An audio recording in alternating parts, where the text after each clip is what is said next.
Welcome to Protectpods. Grow your knowledge, gain the future. So, hello, plant protectors. Welcome to today's episode where we explore the fascinating world of creativity through the insect. My name is Ashendita Diastianingrum, and I'm from Plant Protection, University of Gajah Mada. In this episode, we finally talk about insect. Well, some of you may have interest to them, like me, but I know that some of you may have this itchy feeling when you heard the word insect. So please hang on tight because we will discuss about interesting feature and let that itchy feeling just aside just for a little while. We have the pleasure of speaking with Mr. Tio, who will share his insight about how observing insect behavior can spark creativity through solution in our life. So folks, prepare yourself because we will learn about this fascinating feature. So welcome Mr. Tio to Protectpods. It's very great to have you here. Yes. So I'm curious about what you have been up lately, maybe this past month or past weeks. Very interesting with the days in this week because I have a lot of work here, and then today I'm excited about this podcast because I think this is we will talk about the fascinating creatures in the world. I think the most interesting creatures in the world. Interesting creature. But I want to ask you a question. Actually, I'm very curious about that. Mm-hmm. How do you find insect is interesting? Are you with me when you was a little child? You were afraid of cockroaches, centipedes, and the most itchy stigma about this creature. How do you change your perspective to something interesting? Yeah, I think this is a kind of culture, right? Because culture. when we are in a childhood, sometimes our parents talk about the insects, and almost all of these opinions of our parents will be the insects is dangerous, right? Dangerous. So, for example, if you know that the wasp or honeybee, something like that, with the sting and something like that. Mm-hmm. So I think it's dangerous for us. Dangerous. So don't touch them. Yeah, okay? Don't touch it. And also, but the ants, for example, they are very annoying. Annoying, right? Okay, I do that. So I think that's the opinion of our parents, and then they will tell the story to us. Mm-hmm. I think that's the culture. Mm-hmm. Okay, so I think it's no problem. But nowadays, I just know that the insect itself is a very, very, very important creatures in the world, right? So so many roles of the functions in our environments will be held by the insects. Mm-hmm. So, for example, the predation, something like that. Yeah, controlling or other organisms, and also how to recompose organic matter, something like that. So all of them will be done by insects. Mm-hmm. And then by learning this kind of facts, so I found that the insect itself is not that detrimental creatures, but they are very beneficial. They're very important in our environment. That's why now I'm very excited about insects. Okay, so that's a very interesting journey because the way you approach your interest is through the knowledge and move the stigma aside. So I think that's a good point. Okay, so first let's start with the first question. So, Mr. Tio, in your experience of observing insect, what are some of the most remarkable behavior of adaptation, probably, that you've been noticed in this creature? Okay, so if you're looking at the insects, they are tiny creatures, very tiny, I think. Some of them is microscopic size. Microscopic. There's a some of microscopic. Yeah, microscopic. So, and in our opinion, that the tiny organisms will be easy to death. Yeah, easy right? to death. Yeah. So, but we compare with the dinosaurs. The much larger creatures, now they are extinct. Extinct? No, there's extinct. So we can't find them. So, but for the insects, ants, something like that, these very tiny creatures, they are still exist nowadays. So I think the question is why they are still exist. Mm-hmm. What kind of the goods or something features of the insects that they can adapt to the environment. For example, if you are looking at the reproductions of the big mammals, for example, elephant, for example, they will produce only one. Yes. Okay, but if you are looking at the insects, they will produce maybe hundreds. Yes, hundreds. Hundreds in the entire life of them. So I think these factors will be the most important factors that will impact to the insect itself. So they can adapt by this ability to reproduce a lot of eggs, for example, a lot of these generations, the others. I think that's the most important thing. Okay, of the creatures of the insects. Yeah. Okay, that's a great explanation and truly remarkable, because we knew that the high diversity and the high reproduction rate, it makes the insect is unique, and the adaptation rate is also high. So, move to the segment 3, that insect and larger animal often approach problem solving in a different way. So, how do insect strategies differ from those larger animal, and what unique insight, probably the most unique insight aside the larger animal, that gain tiny problem solver? I think we should see the size. Size, yeah. Yeah, again, the size. Because the tiny size will, the needs of for example, food is very little. Very little. Right? So, if you know that the limitation of our environments in terms of food, for example, maybe it's not so big problem for the tiny creatures like insects. But I think that's the big problem for the larger mammals, for example. Okay, so I think by having this tiny size, I think this is the power of insect itself. The tiny is not the weak, but I think this is the strength of insects. I think that's the point. The reproductions and also the tiny size. The tiny size. Yeah. Because we never expect that the tiny size will be a strange character, because there's a tiny creature. You can just easily die by just one step. But in reality, the more tiny is, the more resources you will have. Because you know that the limitation. The limitation of our environment, for example. But the insects, for example, ants, they have no problem with that. Just a very tiny food is enough for them. But for human, for example, for us or humans, can you see the can you eat only one food, for example, is tiny food? No, it's not enough. So you need a plate of rice, for example. That's the problem, I think. So tiny sizes, I think that's the most important for insects to be adapted in environment. Okay. Yeah. So I think I have this other tiny creature that is interesting named aphids. Aphids. Yes. So you say that ants can build wings, and I see that in some species of aphids they can also build wings and with a high reproduction. How do you think about aphids? That's I think interesting insects, because aphid can what you say is choose. Choose the kind of reproductions. Okay, so they can use parthenogenetic, for example. Parthenogenetics. They don't need a male. They just reproduce female and female, female and female, and something like that. So the number of population will be increased very rapidly in the aphids. That's the one of the which is a feature of insects. I think this is the strength of insects, is the reproduction ability.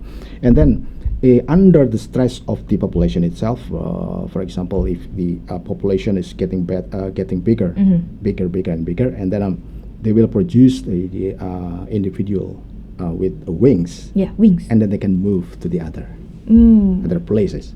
They will find the new food, the new what you say, the new host and something like that, and then they will create another colony there. So that is the kind of adaptation. So I mean, there almost there is no limitation for insect. No limitation. No limitation. Okay. Almost no limitation. So I think that's the strength of insect. The strength of Yeah. insect. Okay, Yeah. so this is very interesting because you say Mhm. there's no limitation Yeah. of insect. So do you think this kind of behavior in insect can Mhm. affect the environment? Probably danger or probably not danger? Yes, I think so. So, for example, nowadays Yeah. we are having a problem with the invasive Mm-mm. species of insects. Invasive. They came from the other locations, Mhm. and then they came to our regions, and then they reproduce so fast, and then they will inflict some problems Mhm. in our crops, for example. So this is not native species. Mm. They came from the other locations. So I think that's the problem with insects itself, and this is also the sign Mhm. about the ability of insects. As I say that no limitation Yeah. about the what you say, the environment to support them, because they can move to the other locations Mhm. very rapidly. And I think this is the strength also. Ah, okay. Yeah, the strength also. So means that they are very flexible. Flexible. Very flexible. So they can move very easily to the other locations. They can find foods, and then maybe also they can avoid natural enemies in the other locations. So I think that is the strength of the insects, and also that's the reason why humans maybe cannot win if they fight. If a human fight with insects, Mm. we never win against them because of the strength of the insects.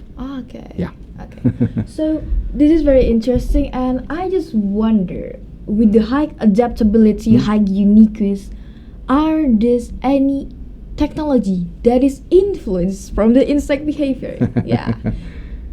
You mean that the insects will give ideas? Yeah, to give humans? ideas for Oh, us. so many, so Can many. you- So, for example, if you are talking about the termite, Termite. do you yes. know the mound of termites? Yes. Yes. I think it will give idea to humans to make air conditioner. How can be air conditioner? That's Okay, so strange. Okay. I think the explanation is a little bit simple, because you know that inside the mound, there's the Mhm. big mound. So there are no holes them. Yes. Okay. Mhm. So how they manage temperature inside? Oh yeah, the humidity also. Right? Mhm. Yeah, the temperature and also humidity inside the mounds. But they can do that. Mhm. They can do that. So the mechanisms to control the temperature, also the humidity inside the mounds, so will give to humans to make another Mm. something air conditioners, Air conditioner. just to exit the hot air, and then they will get the refresh air. So that's the mechanism in the mounds. Okay. And also, if you you see about the dragonfly, Dragonfly. Yes. Mhm. and also the hoverfly. Hoverfly. Yeah. So it will give humans to make helicopter. Is it? Yes. Okay. Helicopter, because then they can hover. Mm. Helicopter. Okay. You know that helicopter, so they can hover in the air. Mm. I think this is similar to the dragonfly, Mm. because dragonflies also can hover in the air, and then they try to search the prey. Mhm. Okay, and then they can hunt the prey. I think that's the ideas The idea. Okay. from insects. Okay. Yeah. Mm. So I think I have heard this one. Do Mhm. you know the Namib desert beetle? Yes. Ah yeah. So Yeah, there's a yeah. one inspiration from Mm, Namib desert mm, beetle mhm, where mhm. they collecting water from flood Okay. using their structure Yeah, of yeah, shell. yeah, yeah, yeah. And some scientists was made a wall Mhm, that mhm. have the same structure of the Mhm, cell yep. to Yep. catch water from Mhm, flood, and mhm. it was applied in Africa, if I'm Yeah, not yeah, yeah, wrong, yeah, because yeah, I yeah, was yeah. heard about that, and Uh-huh. that is very fascinating technology. How do you think about that? Can it be applied in agriculture? I think so. I think so. How about Yeah. like in like we know that we are in a climate change and we can't predict how the rainy season. yeah. And do you think this can be a promising in Indonesia, because this is applied in Africa, but I don't know is it further applied, but can it be applied in Indonesia also? I think so. And yeah, so I think the most important things about is not about the kind of technologies. Okay. So, but I think the way of think of the human itself. For example, if we are talking about the decomposers, insects, decomposer of insects. I mean, there's a lot of species of insects that can decompose organic matter. I think that's enough for us to do that. So, for example, we can maintain the fertility of soil only by using the decomposer. Okay. So we can do that. We can do that, and I think that is not expensive technology. No, I think it's very simple for that. So, for example, the black soldier fly? Yeah, and the black soldier fly. I think if we can use these insects, so we can solve the problems with the organic trash. Okay. Okay. So I think this is a simple way. Yeah, I think the condition of Africa maybe is different from Indonesia. Yeah, different. So I think we can use insects, and it's depend on the locations. I think we can do the same things as the African peoples do. Okay. So but we should think about our environment itself. Okay. So what we need from insects to apply in our environment, for example, in agriculture ecosystem, for example, I think it's not so expensive and not so difficult. I think. Yeah. Yeah. It's not expensive and not difficult. Okay, so we truly have this inspiration about insect, and as I wrap up from Mr. Tio, this is very fascinating, and thank you for your insight. We know that we can apply the insect behavior, and we can, the dragonfly stuff. Yeah. Yeah, inspired from dragonfly, we can make a helicopter, and probably. Or maybe nowadays we can use a drone, something drones, like that. Yeah, drones. I think drones is inspired similar. also. As a dragonfly. So I think it's a very fascinating journey. As we wrap up today's episode, remember that creativity and technologies often inspired by different way and unexpected way, especially for an insect. Yes. Okay. So by observing their behavior and strategies, we can find innovative creations. That's true. Yeah. Do you agree with that? Yeah. Yeah. Okay. That's good. That's good to hear. Okay, so a big thank you to you, Mr. Tio, for sharing this expertise and insight with us. Hopefully, this episode can bring positive I hope. and inspire us to think outside the box. Yes. And, probably produce more technology based on insect behavior I think so. That's insect good. experience. Yeah. So, plant protectors, thank you for listening to this discussion until the end. We'd love to hear your thoughts on today's episode. Is there any insect behavior or adaptation you find most fascinating? Share your ideas with us and comment sections. I'm Ashandita Diastiningrum and Mr. Tio. Thank you. Thank you. It's been a pleasure to share this journey with you, and see you in the next episode. Bye bye. Bye bye. Okay.